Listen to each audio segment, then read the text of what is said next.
Good morning and welcome in on this Monday. Dan Hardenbrook, glad to have you along. Hope your weekend went well. Let's get back into it with a look at your latest local news from around the region. It is your latest Newberry News Update on M123 FM. The news this morning brought to you by Helen Newberry Joy Hospital and Healthcare Center.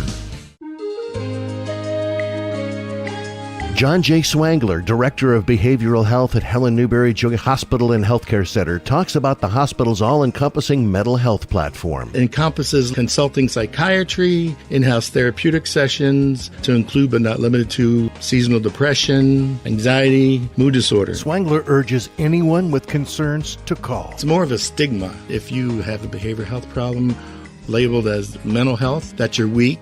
It's more the stigma that we're trying to get over. By doing that, we bring them into the hospital, whoever may need some help, and it's a stigma-free zone. Nobody's going to look down at you. Contact the Helen Newberry Joy Hospital clinic number, 906-293-9233, and just tell them what you are experiencing. Helen Newberry Joy. The person who asks for help is the stronger person. Helen Newberry Joy Hospital.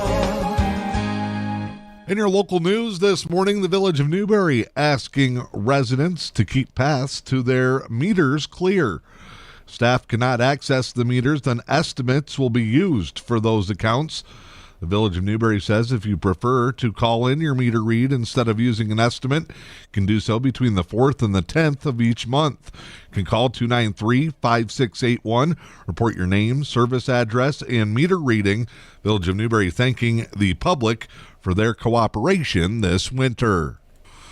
Tahquamenon Area Schools has addressed the situation that led to a shelter-in-place on Friday last week.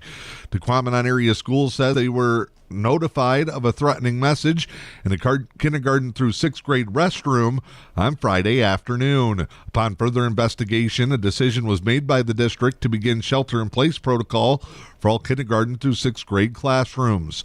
Regular classroom activities continued behind locked classroom doors, and law enforcement was notified.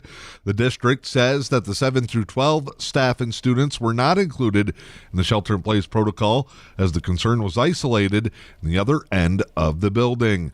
The district says that after less than a half an hour, the shelter-in-place was lifted when law enforcement was able to confirm that the student who placed the threatening message was identified, contained, and no longer a safety concern.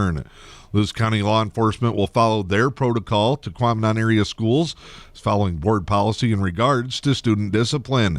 They say safety of students and staff is always the top priority, as all safety concerns are taken seriously until proven otherwise.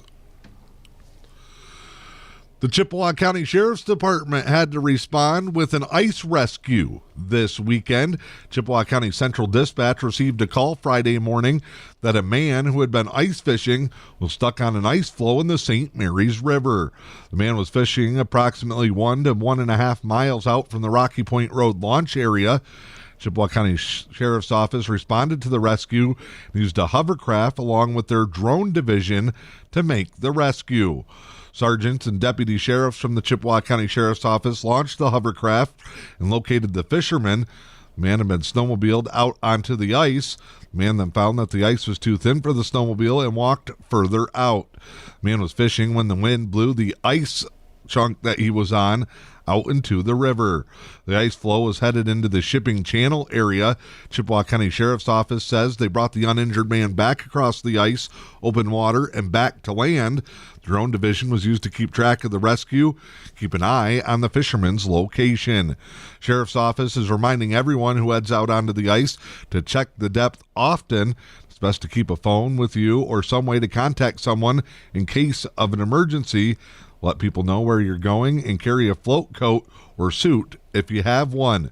Chippewa County Sheriff's Office was assisted by the U.S. Border Patrol, Central Dispatch, Rayber Fire, along with Kinross EMS. The U.S. Coast Guard was also dispatched. A Brindley man has been arrested on child sexually abusive activity charges.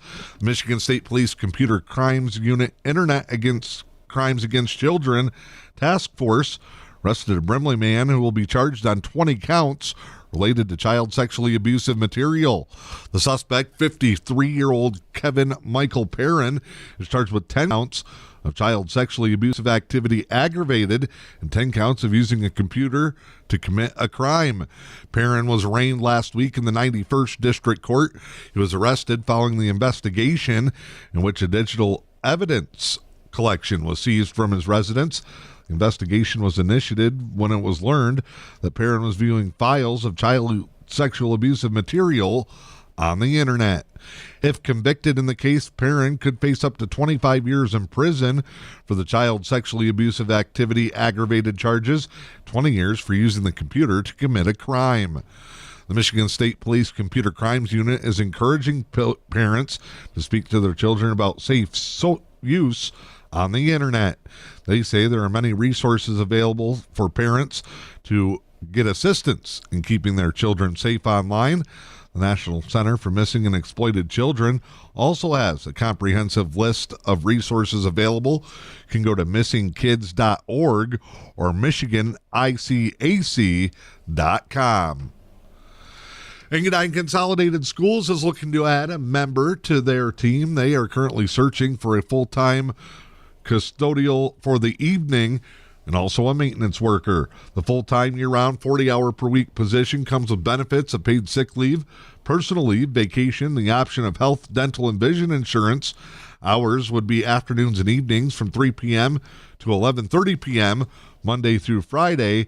May occasionally be modified depending on weekend events that require a custodial worker. The position also allows the candidate to be a part of the Engadine Educational Support Personnel Association. For a full list of job duties and description of skills, you can go to the Engadine Consolidated Schools website or Facebook page. You can also call the district at 477-6313.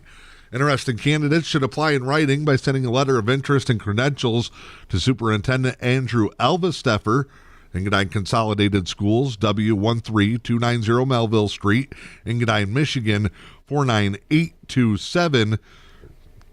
Or you can email Elvesteffer. It's AALVESTEFFER-ECS@eupschools.org. That is a look at your latest local news this morning. It's your Newberry News Update here on M123 FM.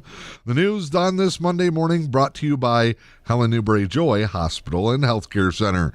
Find out all about their full range of services by visiting their website, hnjh.org. Time now to check in with sports this morning. A boys basketball rivalry matchup set for tonight as the Newberry Indians are scheduled to visit the Engadine Eagles. Game was canceled recently because of weather, rescheduled for this evening. 5:45, the JV's varsity game to follow. We'll broadcast both the JV and varsity contests tonight on M123 FM in the EUP Sports Network. Several schools across the Upper Peninsula coming together to raise funds and show their support for the Escanaba Eskimos athletic family. The parents of an Escanaba student who was traveling to Sault Ste. Marie for a basketball game late last week were killed in an automobile accident. Now, several districts are holding special events or using home athletic contests to raise funds for the family. Both Engadine and Newberry will hold special events where they'll make donations to the Escanaba family on Tuesday night. Engadine is asking everyone to wear orange Tuesday night to support the fellow Escanaba Eskimos in solidarity over the recent tragedy involving the Weaver family. The Eagles will take on Alanson, JV at 5:30, varsity to follow. The theme will be an orange out to show support for the family. Tahquamenon Area Schools has announced that Tuesday night's Newberry girls basketball game against Sheboygan will also be an orange-themed event. School asking everyone to fill the gym with orange Tuesday night as the girls will take on Sheboygan. All gate fees from Tuesday night's Newberry girls basketball game will be donated to the family. The Super Bowl is set. Conference championship action yesterday. The Eagles win the NFC in convincing fashion.